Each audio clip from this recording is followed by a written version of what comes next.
अमनेर तालुक्यातील ताज्या बातम्या व ठळक घडामोडींसाठी पाहत राहा JBN महाराष्ट्र।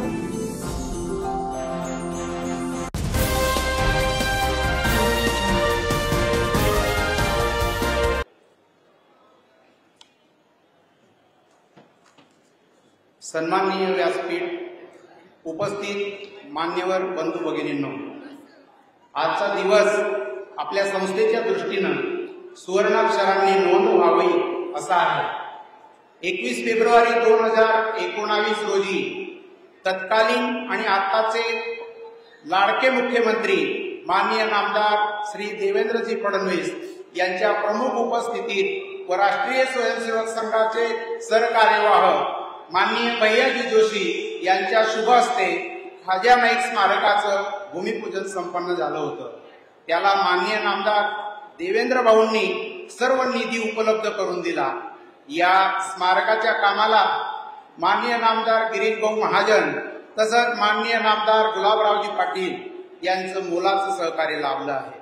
तसेच जळगाव जिल्ह्याचे महाशय जिल्हाधिकारी, जिल्हा परिषदचे मुख्य कार्यकारी अधिकारी, सार्वजनिक बांधकाम विभागाचे सर्व अभियंते आणि न्याती कन्स्ट्रक्शन पुणे यांचंही सहकार्य लाभलेलं आहे।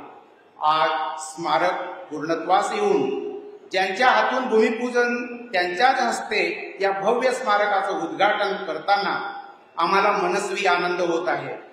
खानदेशात रावेर पासून तर अक्कलकुव्यापर्यंत आणि तापी नदी ते सातपुड्याच्या पर्वतरांगांमध्ये जनजाती समाज हा बहुसंख्य राहतो। जनजाती समाजाच्या अज्ञानाचा, परिस्थितीचा फायदा घेऊन ख्रिश्चन मिशनरी काही प्रलोभने देऊन संस्थेच्या सेवेच्या माध्यमातून षडयंत्र रचून धर्मांतरणाचं काम करीत आहे। केवळ यावर न थांबता राष्ट्रविघातक, देशविरोधी कारवाया देखील करत असतात। या समस्यांवर काहीतरी दीर्घकालीन उपाययोजना असावी, यासाठी स्मारकाची उभारणी करण्यात आलेली आहे।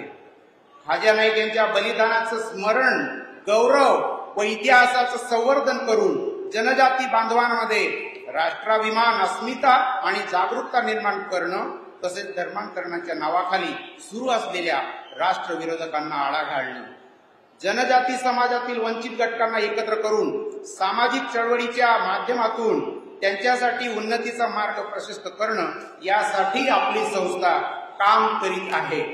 दरवर्षी 11 एप्रिलला धरणगाव येथील स्मृतीस्थळावर खाज्या नाईक यांना सामूहिक अभिवादन केलं जातं। हा दिवस जनजाती समाजाच्या एकतेचं, शौर्याचं तसंच प्रेरणेचं प्रतीक म्हणून साजरा केला जातो। सोबतच संस्था वेगवेगळे उपक्रम राबवित आहे। त्यात मोफत आरोग्य तपासणी शिबिरे, कुपोषित बालकांवर उपचार, कोरोना काळात कोविड केअर सेंटर, जीवनावश्यक वस्तूंचं किट वाटप, खाज्या नाईकांच्या इतिहासावर माहिती पुस्तिका प्रसिद्ध करून जनजागृती करणं, सामूहिक विवाह सोहळ्याचं आयोजन करणं, गुणवंत समाज बांधवांचा सन्मान करणं, पोलीस भरती, शासकीय भरतीसाठी मार्गदर्शन केंद्र सुरू करणं, आश्रमशाळा, बालसंस्कार केंद्र व अभ्यासिका अशा उपक्रमांच्या माध्यमातून संस्था काम करीत आहे। भविष्यात देखील संस्था वेगवेगळे उपक्रम राबवणार आहे। त्यात कौशल्य विकास व उद्यमशीलतेसाठी प्रशिक्षण, ग्रामीण भागातील मुलांमध्ये नैतिक शिक्षणासाठी बालसंस्कार केंद्र असेल, शिक्षण, आरोग्य व स्वयंरोजगार या त्रिसूत्रीवर आधारित उपक्रम असतील, महिलांसाठी उद्योग व प्रशिक्षणाची सुविधा असेल, सातपुडा शाश्वत विकास अनुसंधान अध्यासन केंद्राच्या माध्यमातून सातपुड्यातील नैसर्गिक संसाधन, जल, जंगल, जमीन यांची दृढीकरण योजना, नैसर्गिक संसाधन आधारित शासन आजीविका कार्यक्रम, कौशल्यवर्धन केंद्र उभारणी तसंच रोजगार निर्मिती, उद्योग उभारणीसाठी इन्क्युबेशन सेंटर उभारणी, जनजाती लोकसंस्कृती, लोककला जतन संवर्धन केंद्र उभारणी करणं असे उपक्रम राबवण्याचा संस्थेचा मानस आहे। एवढे प्रास्ताविक पुरेसे आहे असे मला वाटतं। आजच्या या खाज्याजी नाईक स्मारकाच्या उद्घाटन सोहळ्याला जे मान्यवर लाभलेले आहेत त्यांचा परिचय करून देतो। शाश्वत विकासाचं विजन ज्यांच्याकडे आहे असे आजच्या उद्घाटन सोहळ्याचे उद्घाटक आपल्या राज्याचे लाडके मुख्यमंत्री माननीय नामदार देवेंद्रजी फडणवीस साहेब आहेत। त्यांच्यासोबत प्रमुख अतिथी म्हणून माननीय शरदरावजी डोले, मूळचे कोल्हापूर जिल्ह्याचे असून मेकॅनिकल इंजिनिअरिंग पर्यंत लौकिक शिक्षण त्यांचं झालेलं आहे। 1987 पासून राष्ट्रीय स्वयंसेवक संघाचे ते पूर्ण वेळ प्रचारक आहेत। आणि अखिल भारतीय धर्मजागरण प्रमुख म्हणून संघाचं दायित्व त्यांच्याकडे आहे. दुसरे मान्यवर श्री अनिलजी भालेराव मूळचे छत्रपती संभाजीनगरचे आहेत. प्रसिद्ध उद्योजक आहेत. राष्ट्रीय स्वयंसेवक संघाचे देवगिरी प्रांताचे माननीय प्रांत संघचालक असं दायित्व त्यांच्याकडे आहे. नुकताच भारत सरकारने ज्यांना पद्मश्रीने गौरवलं असे माननीय पद्मश्री चैत्रामजी पवार धुळे जिल्ह्यातील बारीपाडा गावचे आहेत आणि देवगिरी कल्याण आश्रमचे अध्यक्ष आहेत. माननीय नामदार गुलाबरावजी पाटील पाणी पुरवठा व स्वच्छता मंत्री महाराष्ट्र राज्य तथा पालकमंत्री जळगाव जिल्हा.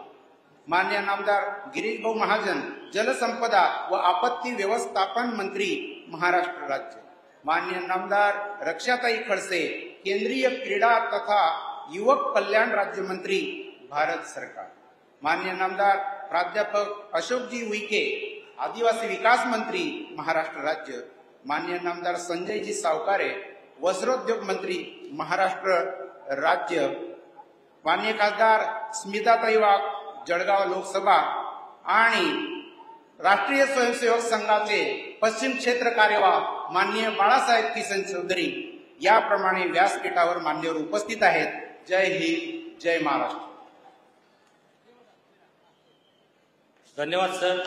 अतिथी देवो भव या संस्कृतीचा वारसा जपणारे आपण कार्यक्रमासाठी आलेल्या अतिथींचा यथोचित सत्कार करणं ही आपली परंपरा आहे. ज्यांच्या शुभ हस्ते क्रांतिकारी खाजाजी नाईक स्मारकाचं उद्घाटन झालं असे कार्यक्रमाचे उद्घाटक मुख्यमंत्री माननीय नामदार देवेंद्रजी फडणवीस यांचा सत्कार संस्थेचे अध्यक्ष भाईदास सोनवणे यांनी शॉल आणि जनजाती बांधवांकडून तयार केलेली भेटवस्तू देऊन करावा अशी मी त्यांना विनंती करतो. आपण देखील टाळ्या वाजवून त्यांचं स्वागत करूया. या ठिकाणी महाराष्ट्राचे लाडके मुख्यमंत्री माननीय नामदार देवेंद्रजी फडणवीस यांचा सत्कार सोहळा खाजाजी नाईक संस्थेच्या वतीने संपन्न होत आहे.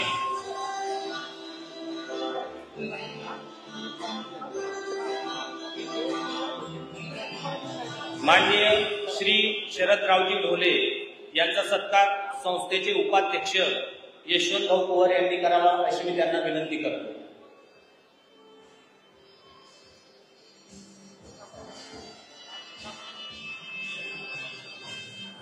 या ठिकाणी शॉल जनजाती बांधवांकडून तयार केलेली भेटवस्तू देऊन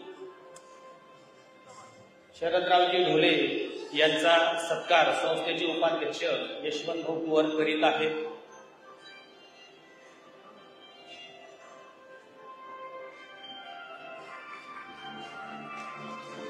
माननीय श्री अनिलजी भालेराव यांचा सत्कार संस्थेचे संचालक अरुण नाईक यांनी करावा अशी मी त्यांना विनंती करतो.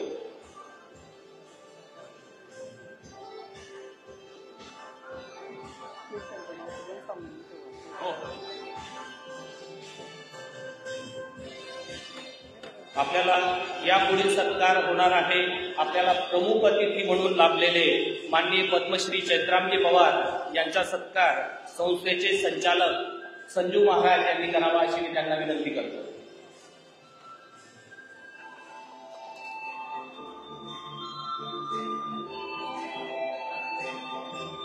शाल जनजाती बांधवांकडून तयार केलेली भेटवस्तू देऊन माननीय चैत्रामजींचा सत्कार या ठिकाणी संपन्न होत आहे. यापुढील सत्कार आपल्या जिल्ह्याचे पालकमंत्री माननीय नामदार गुलाबरावजी पाटील यांचा सत्कार संस्थेचे संचालक श्री दत्तरसिंग पावरा यांनी करावा अशी मी त्यांना विनंती करतो. त्यांनी पुष्पगुच्छ देऊन जिल्ह्याचे पालकमंत्री माननीय नामदार गुलाबरावजी पाटील यांचा सत्कार करावा. यापुढील सत्कार माननीय नामदार गिरीशजी महाजन यांचा सत्कार संस्थेचे सदस्य सोमनाथ भाऊ भेल यांनी पुष्पगुच्छ देऊन करावा अशी मी त्यांना विनंती करतो. यानंतरचा सत्कार माननीय केंद्रीय मंत्री रक्षाताई खडसे यांचा सत्कार संस्थेचे संचालक युसुफ भाऊ तडवी यांनी करावा अशी मी त्यांना विनंती करतो. माननीय नामदार अशोकजी उईके यांचा सत्कार संस्थेचे संचालक श्री समीर शिंदे यांनी करावा अशी मी त्यांना विनंती करतो। माननीय नामदार संजयजी सावकारे यांचा सत्कार संस्थेचे संचालक सुखदेव सोनवणे यांनी करावा अशी मी त्यांना विनंती करतो। लवकर यायचे। पुष्पगुच्छ देऊन संजयजी सावकारे यांचा सत्कार करताना संस्थेचे संचालक माननीय खासदार स्मिताताई वाघ यांचा सत्कार संस्थेचे संचालक शिवदास भील व प्रभाकर भाऊ यांनी करावा अशी मी त्यांना विनंती करतो। दोघ जण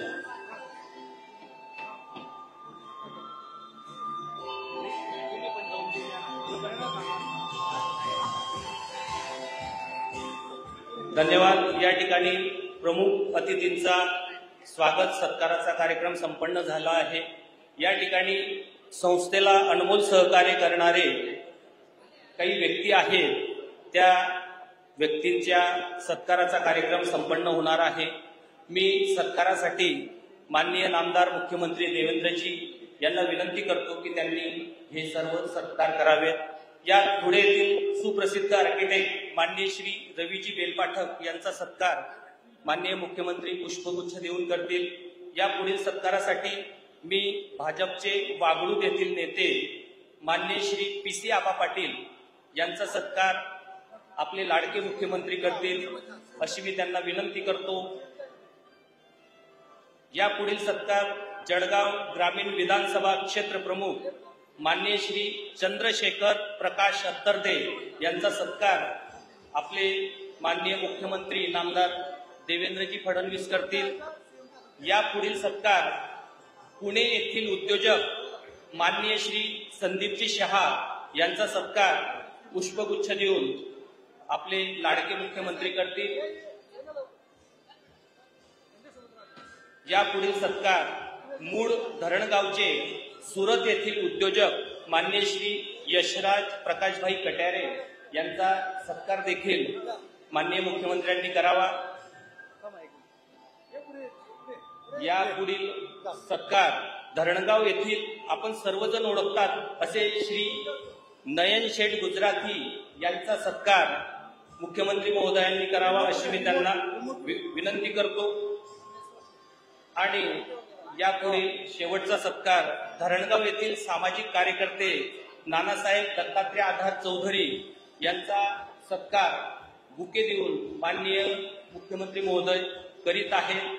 ज्या ठिकाणी सत्कार सोहळा संपन्न झालेला आहे, मी मान्यवरांना विनंती करतो की त्यांनी स्थान ग्रहण करावं। अखिल भारतीय हिंदू गोर बंजारा व लबाना समाज कुंभ प्रेरणास्थळ गोद्रीचा भूमिपूजन सोहळा संपन्न होणार आहे। आता मी माननीय मुख्यमंत्री महोदयांनी व मान्यवरांनी रिमोट बटन दाबून भूमिपूजन करावं।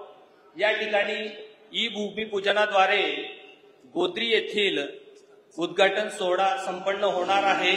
व्हिडिओ क्लिप आपण त्या संदर्भातली पाहूया। या ठिकाणी व्हिडिओ क्लिपच्या माध्यमातून या ठिकाणी भूमिपूजनाचा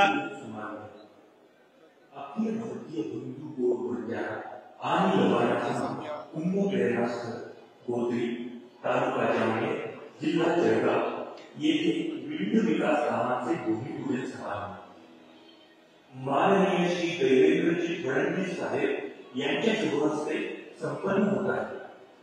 कुंभ प्रेरणास्थळाचे 3D डिझाईन आपल्या समोर सादर करत आहोत।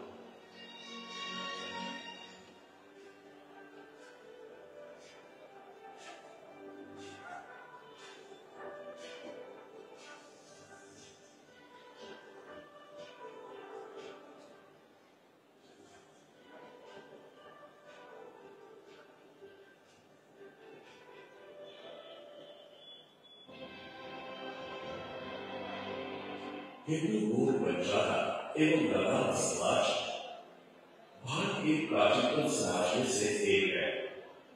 अब संत और बंजारा समाज के गणमान्य लोगों के मार्गदर्शन से गोत्री ग्राम में बंजारा समाज को योग शिक्षा तथा उचित ज्ञान देने के लिए कुंभ का आयोजन किया गया था। समूचे भारतवर्ष से 1000 से अधिक साधु संत तथा 10 लाख से अधिक लोग इस कुंभ में सम्मिलित हुए। इस कुंभ के कार्यवर्ष समूचे बंजारा, नवाना तथा समाज में समरसता का भाव उत्पन्न हुआ एवं अस्मिता की लहर आविर्भूत हुई है। पूर्वीकरण का इतिहास बहुत प्राचीन है। इस भूमि में लवना समाज के आराध्य पूज्य श्री भूमिराम जी बाबा का निवास था, जो आयुर्वेद के माध्यम से जनसेवा करते थे। गौ सेवा एवं का एक असाधारण कार्य था। इस लिए आजीवन समाज, राष्ट्र और धर्म के प्रति अपना समर्पण किया। महाराष्ट्र, गोवा, गुजरात, आंध्र प्रदेश, कर्नाटक, तेलंगाना एवं मध्य प्रदेश से 10 लाख श्रद्धालुओं की उपस्थिति बुलाई गई। तत्पश्चात बंजारा समुदाय के पूज्य संतों और महान भावों के नेतृत्व में समाज को उचित दिशा तथा धर्माचरण हेतु इस कुंभ का आयोजन सुनिश्चित हुआ। संतों के सानिध्य में समाज को उचित दिशा इस कुंभ के माध्यम से मिली है। इससे ये आग्रह किया जा सकता है कि आप बंजारा की अस्मिता जागरूक हो, वो सजग और सुदृढ़ निष्ठावान बने। कुंभ में समाज संगठित होगा, जिससे राष्ट्र मजबूत होगा। यही कुंभ की फलश्रुति है। समाज करना, धर्म करना, देश करना। या ठिकाणी कुंभमेळ्याच्या ठिकाणी चित्रित झालेल्या सर्व घडामोडींच्या प्रसंगांचं पुस्तक माननीय मुख्यमंत्री महोदयांना देत आहे। तेथील गबरू नाईक, अनिल नाईक, शांताराम मंजावर हे आता गोत्री येथील झालेल्या सर्व प्रसंगांचं चित्रित केलेलं पुस्तक माननीय मुख्यमंत्री महोदयांना सप्रेम भेट देत आहे। धन्यवाद। आता आपण महत्वाच्या टप्प्याकडे येऊया। आता प्रमुख अतिथींचं मनोगत। बारीपाडा आणि परिसराचे भाग्य विधाते माननीय पद्मश्री चैत्रामजी पवार यांनी आपलं मनोगत व्यक्त करावं अशी मी त्यांना विनंती करतो।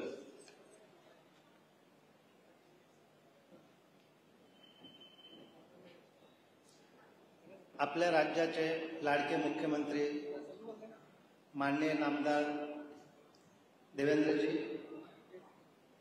अखिल भारतीय धर्मजागरण प्रमुख शरदरावजी, देवगिरी प्रांत संघचालक भालेरावजी, सन्मान्य व्यासपीठ आणि बसलेले सर्व जनजाती बंधू भगिनींनो आणि अन्य क्षेत्रात काम करणारे सगळे ज्येष्ठ कार्यकर्ते, आमच्यासाठी हा खूप भाग्याचा दिवस आहे की आपल्या सरकारने क्रांतिकारी खाजा नाईक स्मारकसाठी निधी उपलब्ध करून दिला आणि तो प्रत्यक्ष कृतीत आला। त्यामुळे मी सरकारचं खूप मनापासून सगळ्या जनजाती समाजाच्या वतीने अभिनंदन करतो। दुसरा महत्त्वाचा टप्पा आहे की वनवासी समाज हा पूर्णपणे जंगल, जल, जमीन, जन आणि पशुधन या पंचसूत्राला आधारित आपला विकास करतोय। थोडक्यात सांगायचं म्हटलं तर अस्मिता आणि अस्तित्व याला सांभाळून आपल्या गरजा पूर्ण करणं हा एक ध्येय घेऊन वनवासी कल्याण सातत्याने काम करत आहे। दुसरी महत्त्वाची घटना अशी की आपल्या या सरकारने जनजाती आयोगाची निर्मिती केली। हे आम्हासाठी खूप महत्त्वाचा आणि खूप महत्त्वाचा क्षण आहे।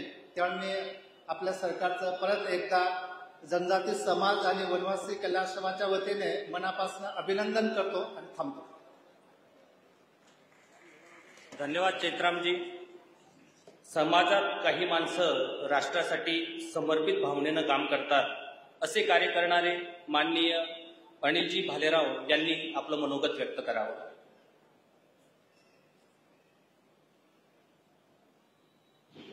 आजचे उद्घाटक महाराष्ट्राचे दूरदृष्टी असलेले यशस्वी मुख्यमंत्री माननीय देवेंद्रजी फडणवीस, माननीय शरदराव ढोले, पद्मश्री चैत्रामजी पवार, श्री गुलाबराव पाटील आणि गिरीश भाऊ आणि सर्व मान्यवर आणि मोठ्या संख्येने उपस्थित असलेले जनजाती बांधव, बंधू आणि भगिनींनो, खरं म्हणजे मी स्वतःला भाग्यवान समजतो की आजच्या ह्या कार्यक्रमाला मला येता आलं आणि बघता आलं. क्रांतिकारी खाजा नाईकच्या नावाने जे स्मारक तयार झालेले आहे ती वास्तू अतिशय उत्कृष्ट आहे. मला असं वाटतं की आपण ज्या वेळेला नंतर बघाल त्यावेळेला आपल्याला पूर्ण इतिहास त्याच्यामध्ये दिसेल. ह्या संस्थेमध्ये जे जनजाती बांधव शिक्षण घेणार आहे, प्रशिक्षण घेणार आहे, मला असं वाटतं की ह्या वास्तूमध्ये त्यांना प्रेरणा मिळेल आणि अराष्ट्रीय शक्तीच्या विरोधात कसं लढले याची पण प्रेरणा मिळेल. राष्ट्रीय स्वयंसेवक संघाला 100 वर्ष पूर्ण होत आहेत आणि 100 वर्षांमध्ये पूर्ण भारतामध्ये अनेक सेवा कार्य संघांनी सुरू केली आहे. काश्मीरपासून तर कन्याकुमारीपर्यंत आणि तिकडे आपल्या आसाम, मेघालय त्या भागामध्ये. आणि ह्या सगळ्या सेवा कार्यामुळे पूर्ण समाजाचा, दानशूर व्यक्तींचा, संघाच्या सगळ्या संस्थांवर विश्वास निर्माण झाला आहे आणि त्या विश्वासापोटी अनेक सेवा कार्य उभी राहत आहेत. आणि त्यातलं एक हे सेवा कार्य आहे. ह्या सेवा कार्याला महाराष्ट्र शासनाने सरळ हाताने मदत केली आणि ज्यांनी कोणी हे स्मारकाचं काम केलं ते अतिशय उत्कृष्टरित्या काम केलं. आपल्या बारीपाडा भागामधले चैत्रावजी पवार आहेत. आपल्याला कल्पना असेल की संघामध्ये जी शिकवण दिली असेल सेवा कार्याची. आपल्याकडे हेडगाव रुग्णालयामध्ये जे डॉक्टर आनंद पाठक आहेत ते MD झाल्या पहिल्यांदा बारीपाड्यात आले. ते म्हणाले की मला कुठे शहरात राहून पैसे कमवायचे नाही, पण कुठेतरी एखाद्या भागामध्ये येऊन मला काम करायचं आहे. आणि ते गेले 5 वर्ष जवळपास तिथे काम करत होते आणि चैत्रामजींचा त्याचा संबंध आला. अशी हजारो मंडळी आपली संघाची जी स्वयंसेवक आहेत ते पूर्ण भारतभर काम करत असतात. आणि मला असं वाटतं की ही संस्था सुद्धा अतिशय नावारूपाला येईल आणि ह्या संस्थेतून बाहेर पडणाऱ्या सगळ्या वनवासी बांधवांना आणि जनजातीच्या बांधवांना याचा नक्की फायदा होईल आणि ही प्रेरणा घेऊन बाहेर पडतील. आम्ही या सगळ्या हा जो ट्रस्ट आहे आणि ट्रस्ट चालवणारी जी सगळी मंडळी आहे, इथले जे सरपंच आहे, सगळ्यांना ह्या कार्याकरता शुभेच्छा देतो आणि माझे 2 शब्द संपवतो. धन्यवाद. जय हिंद, जय महाराष्ट्र. धन्यवाद अनिलजी. ज्यांच्या मार्गदर्शनातून हे स्मारक आपल्याला प्रत्यक्षात साकारलेलं दिसतंय ते आपले मार्गदर्शक माननीय श्री शरदरावजी ढोले यांनी आपले मार्गदर्शनपर मनोगत व्यक्त करावे.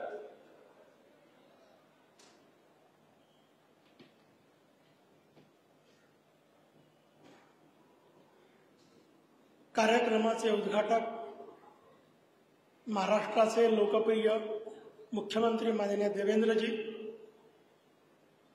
संघाचे या प्रांताचे संघचालक श्रीमान अनिलजी आणि देवघरामध्ये सतत नंदादीपासारखा जळणारा चैत्राम पवार. खरं तर या कार्यक्रमाला मी व्यासपीठाच्या समोर बसायलाच हवं, कारण व्यासपीठावर समोर बसण्याची वर्षानुवर्षाची माझी सवय आहे. या कार्यक्रमाच्या प्रत्यक्ष भूमिपूजनाच्या कार्यक्रमालाही मी उपस्थित होतो. ज्या गोदरी कुंभाच्या कार्यक्रमाचे आत्ता उद्घाटन झालं त्या कार्यक्रमाच्याही भूमिपूजनाच्या कार्यक्रमाला मी उपस्थित होतो. असं व्यासपीठावर उभा राहून भाषण देणं हे माझ्यासाठी थोडं असहज काम आहे. वेळेअभावी ज्यांचा माझा गेल्या 25-30 वर्षापासून अतिशय उत्तम परिचय आहे, असं व्यासपीठावरच्या आणि व्यासपीठाच्या समोरच्या सगळ्या राजकीय कार्यकर्त्यांचा वेळेअभावी मी उल्लेख करत नाही, पण ते मला क्षमा करतील असं मी मानतो. 10 एप्रिल 2018ला धर्मजगण विभागाच्या माध्यमातून पूज्य खाजा नाईकांची पुण्यतिथी आम्ही इथं पहिल्यांदा साजरी केली. तो पुण्यतिथीचा कार्यक्रम हा राजकीय कार्यक्रम नव्हता. त्या कार्यक्रमापूर्वी नंदुरबार जिल्ह्यातल्या रावला पाणीचं दर्शन मी घेऊन आलो होतो आणि या स्मारकामध्ये त्या रावला पाणीवर एक म्युरल पण आता लावलेला आहे. जालियनवाला बागामध्ये जसा हजारो लोकांचा मृत्यू गोळीबारामुळे झाला तसं रावला पाणीमध्ये पण झाला होता, पण नाही शिरा नाही पडती अशी स्थिती होती. आणि त्यामुळं खाजाजी नायकांच्या पुण्यतिथीच्या निमित्तानं पहिल्यांदा रावला पाणीवरचं पुस्तक या ट्रस्टच्या वतीनं आम्ही प्रकाशित केलं होतं. त्या कार्यक्रमाला या विभागातले सगळे लोकप्रतिनिधी पण आले होते, भारतीय जनता पार्टीचे कार्यकर्ते पण होते. आणि इथं स्मारकाला आम्ही निधी देतो असं त्यावेळच्या अर्थमंत्र्यांनी डिक्लेअर केलं. त्यानंतर इथं वेगवेगळे भारतीय जनता पार्टीचे मंत्री आले, वेगवेगळ्या स्कीम्समध्ये वेगवेगळा निधी त्यांनी दिला.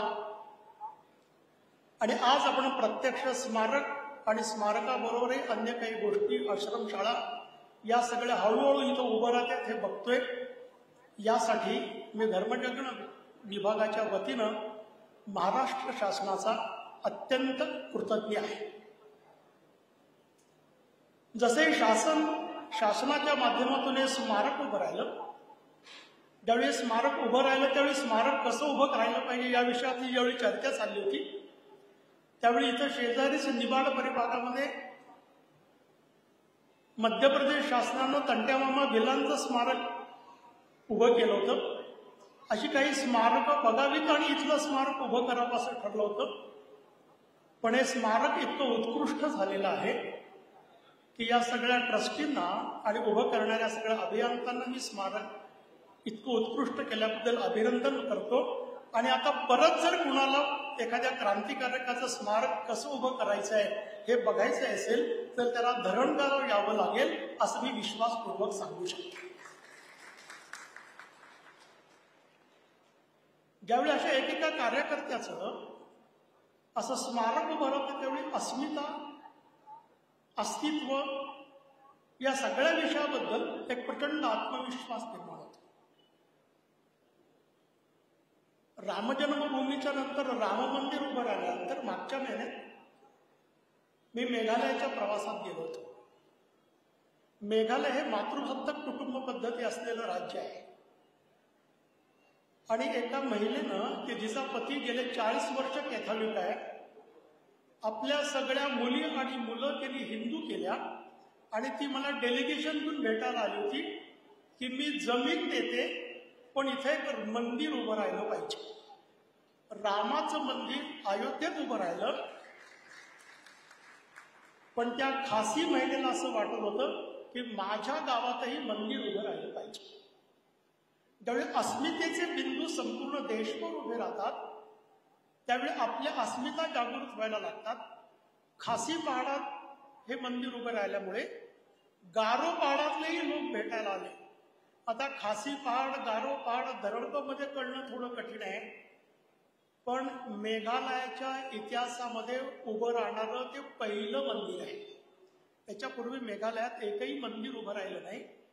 त्यामुळे ज्यावेळी अशी स्मारकं उभी राहतात, मंदिर उभी राहतात, त्यावेळी लोकांना आपल्या अस्तित्वाचा अर्थ पण कळतो. आणि अस्मिता जागृत नंतर संपूर्ण देशभरामध्ये एक हिंदुत्वाचा हुंकार संपूर्ण देशभरामध्ये व्हायला लागला आहे. ज्यावेळी त्या 2 ठिकाणी मी जाऊन आलो त्यावेळी गावागावच्या डेलिगेशन्स आमच्याकडे पण मंदिर उभं राहिलं पाहिजे असं सांगायला लागलेत. मला सांगायचं एवढं की ज्यावेळी एखादं स्मारक, एखादं मंदिर, एखादं अस्तित्वाचं निशाण उभं राहतं त्यावेळी सामान्य माणसाची अस्मिता जागृत होऊन तो कशासाठी जगायचं आणि कशासाठी मरायचं याचं स्मरण ठेवून त्याची परंपरा पुढं पाळली जाते. खाजाजी नाईक ब्रिटिश सरकारच्या नोकरीमध्ये होते आणि ब्रिटिश सरकारच्या नोकरीमध्ये असताना ब्रिटिश सरकारचा खजिना ज्यांनी लुटला अशा एका माणसाला त्यांनी मारल्यामुळे त्याला जेलमध्ये जावं लागलं. जेलमध्ये सुटल्यानंतर ब्रिटिश सरकारनं परत त्यांना नोकरी देण्याचा प्रयत्न केला, पण तोपर्यंत 1857चं सगळं वायुमंडल संपूर्ण देशभरामध्ये सुरू झालं होतं. 1857च्या आधी त्यांनी नोकरी नाकारली आणि ब्रिटिशांच्या विरोधात बंड सुरू केलं. आणि सगळ्या भिल्ल समाजानं ब्रिटिशांच्या विरोधात बंड सुरू केलं. म्हणून भिल्ल समाज, बंजारा समाज, पेंढारी या सगळ्यांना ब्रिटिशांनी क्रिमिनल ट्राईब म्हणून डिक्लेअर केलं होतं. स्वतंत्र भारतामध्ये सोलापूरला 1960 साली पंडित जवाहरलाल नेहरूंनी ही आता क्रिमिनल साईट न राहता हे विशेष मुक्त असे भटके विमुक्त राहतील असं त्यांनी सांगितलं. 1860 ते 2025 बराच कालखंड आहे. सामान्य माणसाला आपली प्रगती करण्यासाठी मुक्त श्वास मिळाला. वनवासींना ती प्रगती करण्याचा मुक्त श्वास गेले 43 वर्ष मिळतोय. त्यामुळे या सगळ्या वनवासींच्या पर्यंत संपूर्ण विकास केला पाहिजे. अस्मिता आणि अस्तित्वाचे प्रयत्न अन्य नागरी समाजानं केले पाहिजेत. गेले अनेक वर्ष त्यांच्याशी रिमोट एरियात राहत असल्यामुळे जो संपर्क होत नव्हता तो पुन्हा संपर्क प्रस्थापित करण्याचा प्रयत्न केला पाहिजे आणि त्यांना उपासनेसाठी त्यांची योग्य देवता दिली पाहिजे. यासाठी येणाऱ्या कालखंडामध्ये धर्मजागरण विभागानं संपूर्ण वनवासी क्षेत्रात 1000 पेक्षा जास्त मंदिरं बांधण्याचा संकल्प केलेला आहे.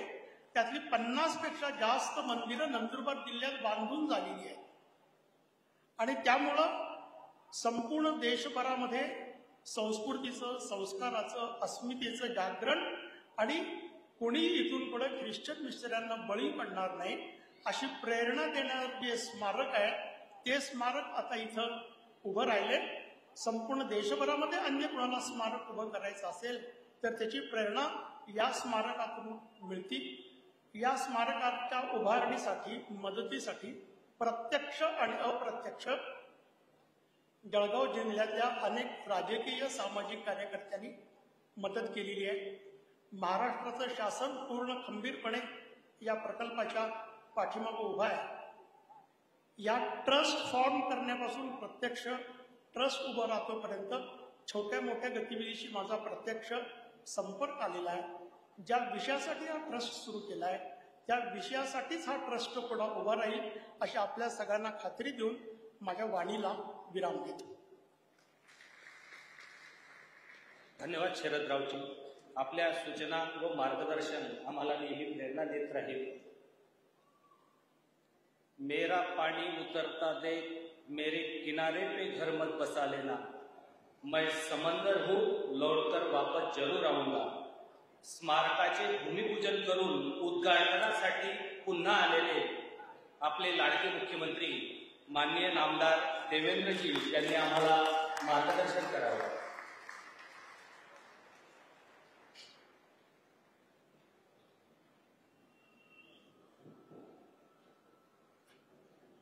भारत माता, शबरी माता, देवमोगरा माता, आई जिजाऊ मासाहेब, पुण्यश्लोक अहिल्या माता, भगवान बिरसा मुंडा या सगळ्यांना नमन करतो. हिंदवी स्वराज्याचे सरसंस्थापक छत्रपती शिवरायांना मानाचा मुजरा करतो. भारतीय राज्यघटनेचे शिल्पकार भारतरत्न डॉक्टर बाबासाहेब आंबेडकर यांना मानवंदना अर्पित करतो. आज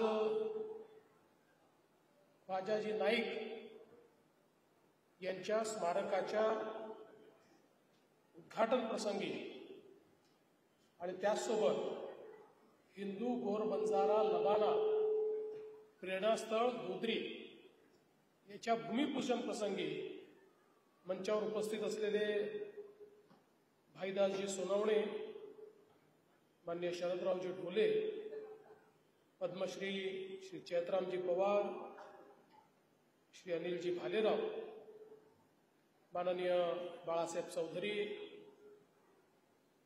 आमचे सहकारी गुलाबरावजी पाटील, गिरीश भाऊजी महाजन, संजयजी सावकारे, अशोकजी उईके, रक्षाताई खडसे, स्मिताताई वाघ या ठिकाणी उपस्थित सर्व समोर बसलेले आमचे सन्माननीय आमदार, लोकप्रतिनिधी आणि उपस्थित सर्व माझ्या माता भगिनी आणि बंधूंनो, आज अतिशय आनंदाची गोष्ट आहे की क्रांतिकारी, क्रांतीवीर स्वतंत्र संग्राम सेनानी असे ख्वाजाजी नाईक यांच्या स्मारकाच्या उद्घाटनाकरता आपण सगळे लोक या ठिकाणी एकत्रित आलो. मला आठवतं की फेब्रुवारी 2019 मध्ये याच ठिकाणी या स्मारकाच्या भूमिपूजनाला मी आलो होतो आणि त्यानंतर याचं काम देखील सुरू झालं. कधी कधी एखादं चांगलं काम हे तुमच्या नशिबी लिहिलेलं असतं. तसं कदाचित उद्घाटनाकरता मी मुख्यमंत्री व्हायचीच वाट पाहत होतोय आणि आपल्या सगळ्यांच्या आशीर्वादाने पुन्हा मुख्यमंत्री झाल्यानंतर या प्रेरणा स्थळाचं उद्घाटन करण्याची संधी देखील मलाच मिळाली. त्याबद्दल मी खरोखर या समितीचे अतिशय मनापासून आभार मानतो. अतिशय सुंदर अशा प्रकारचे स्मारक झालंय. ज्यावेळी मी भूमिपूजन केलं त्यावेळी मला देखील कल्पना नव्हती की हे स्मारक इतकं सुंदर असेल आणि विशेषतः या स्मारकामध्ये आमच्या सर्व जनजातीय नायकांचं चित्रण आपल्याला त्या ठिकाणी पाहायला मिळतं.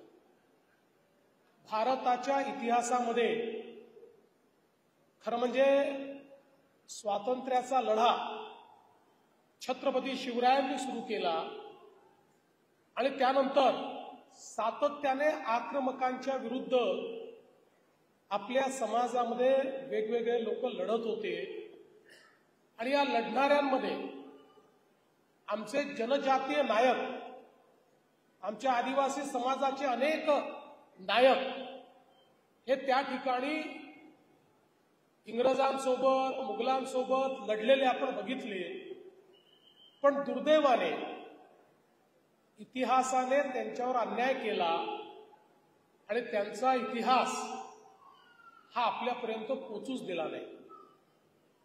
कारण इंग्रजांना या सगळ्या जनजातीय नायकांना केवळ त्या ठिकाणी अपराधी ठरवायचं होतं आणि त्यांना हे माहिती होतं की यांच्यापासून प्रेरणा घेऊन हा जनजातीय समाज जर उभा राहिला तर या देशावर आम्ही राज्य करू शकणार नाही. आणि म्हणून खरं म्हणजे एक मोठं इतिहासापासून आपल्याला वंचित करण्यात आलं आणि दुर्दैवाने स्वतंत्र भारतातही या नायकांवर मोठ्या प्रमाणात अन्याय झालेला आपण बघितला.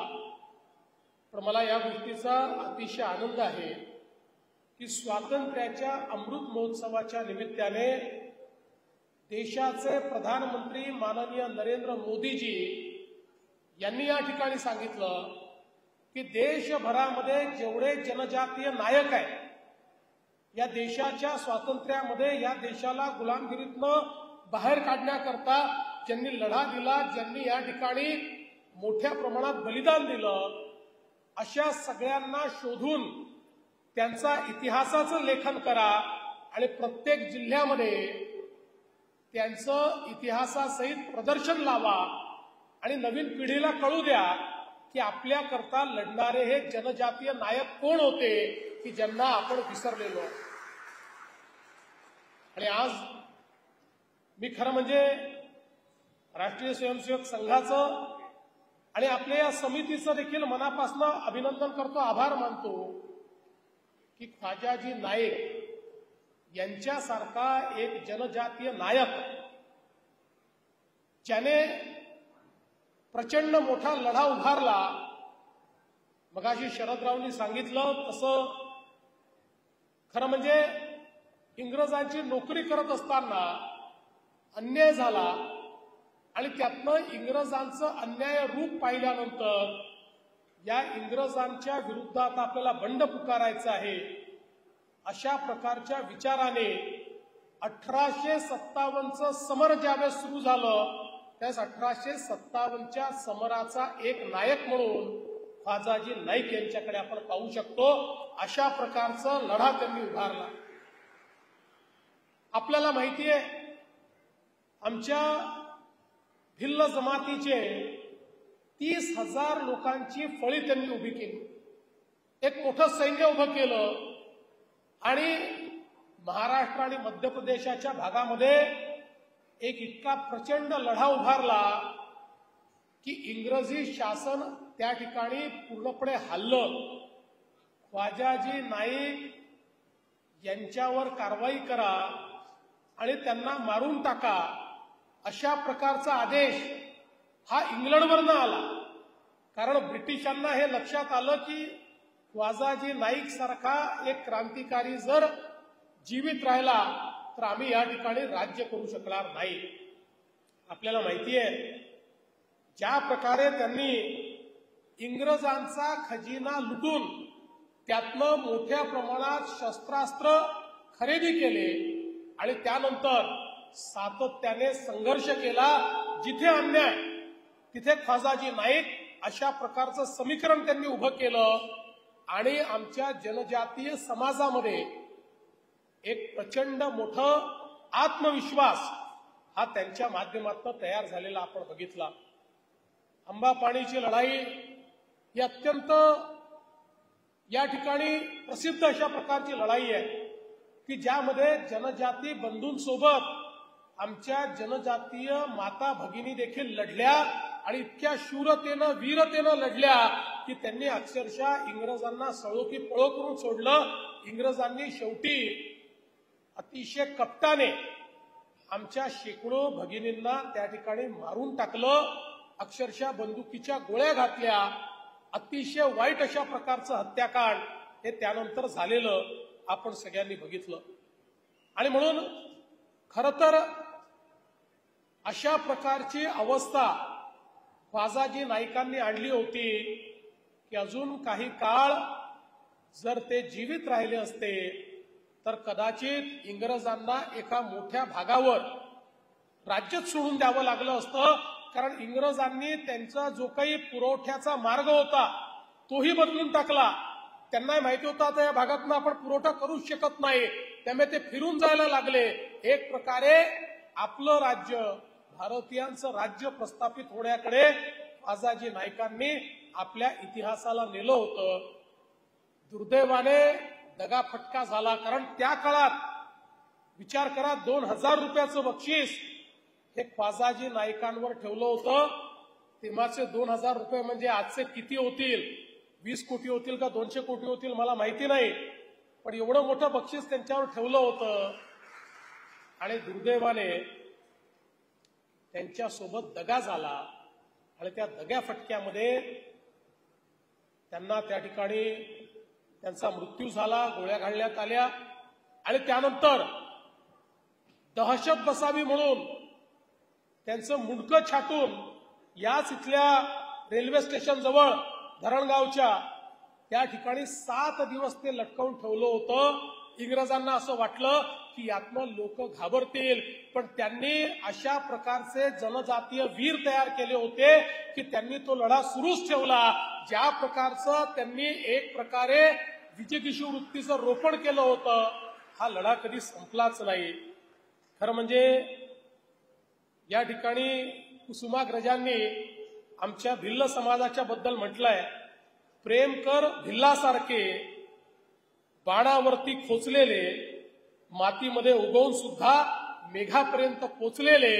अशा प्रकारे त्यांच्या बाणाने मेघ गाठण्याचं काम हे त्या ठिकाणी केलेलं आपण सगळ्यांनी बघितलं. आणि म्हणूनच अशा प्रकारचे आमचे नायक हे जर आम्ही आमच्या पिढ्यांना सांगणार नाही तर आमच्या पिढ्यांनाही त्या ठिकाणी प्रेरणा मिळणार नाही. आज आपण पाहतोय इथे राणी दुर्गावती आहे, तिथे आपल्याला बाबूराव शेडमाकेंसारखे एक वीर दिसत आहेत की ज्यांनी अक्षरशः इंग्रजांना सळो की पळो करून सोडलं. भगवान बिरसा मुंडा ज्यांनी मोठ्या प्रमाणात जलजलील आणि जंगलाचा त्या ठिकाणी एक लढा उभारला.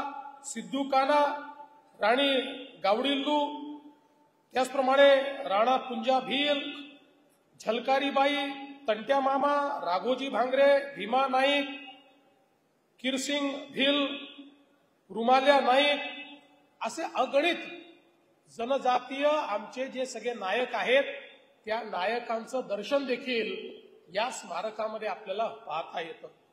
आणि म्हणून मला असं वाटतं केवळ हे स्मारक नाहीये, या ठिकाणी आश्रमशाळा देखील आहे. आमच्या मुलांना लौकिक शिक्षणासोबत त्यांची अस्मिता देखील जागृत ठेवणं हे गरजेचं आहे. आम्ही कोण आहोत, आम्ही कोणाची मुलं आहोत, आमच्यामध्ये काय तेज आहे, आमच्यामध्ये कशा प्रकारची विजिगीषू वृत्ती आहे ही देखील जागृत ठेवणं गरजेचं आहे. आणि म्हणून मला अतिशय आनंद आहे की अतिशय चांगलं हे सगळं परिसर झालंय. भविष्यामध्ये या ठिकाणी कौशल्य विकास आणि उद्योगिता याकरता देखील चांगल्या प्रकारच्या व्यवस्था या महाराष्ट्र सरकारच्या माध्यमातून आपण उभ्या करू. महिलांकरता विशेषतः उद्योगिता विकास केंद्र हे आपण माननीय उईके साहेब या ठिकाणी तयार करू. आणि फूड प्रोसेसिंग असेल किंवा संस्कृती संवर्धनाचा जो काही काम आहे अशा अनेक गोष्टी. आता एवढं फक्त करून आपल्याला थांबायचं नाही आहे, तर हे काम पुढे देखील आपल्याला वाढवायचं आहे. आज आपल्याला माहिती आहे देशाचे प्रधानमंत्री माननीय नरेंद्र मोदीजी यांनी देशातला आजपर्यंतचा जनजाती क्षेत्राकरता सगळ्यात मोठा कार्यक्रम धरती आबा विकास योजना, धरती आबा म्हणजे भगवान बिरसा मुंडांना धरती आबा म्हणतात, धरती आबा ही योजना सुरू केली आहे. आणि आपल्या महाराष्ट्रामध्ये जवळजवळ 90% गावं ज्याच्यामध्ये आदिवासी समाज राहतो, या गावांमध्ये 17 प्रकारचे कार्यक्रम म्हणजे अगदी रस्त्यापासनं, पिण्याच्या पाण्यापासनं, कौशल्य विकासापासनं, रोजगारापासनं सगळ्या प्रकारचे 17 प्रकारचे कार्यक्रम या योजनेच्या माध्यमातून राबवले जाणार आहेत. परवाच मी आणि उईके साहेबांनी त्याचं उद्घाटन देखील केलेलं आहे. आणि मला सांगताना आनंद वाटतो आदिवासी समाजाच्या विकासाकरता माननीय मोदीजींनी 80,000 कोटी रुपये हे त्या ठिकाणी दिलेले आहेत की ज्यातनं पूर्णपणे आदिवासी समाजाचं जीवन बदललं पाहिजे.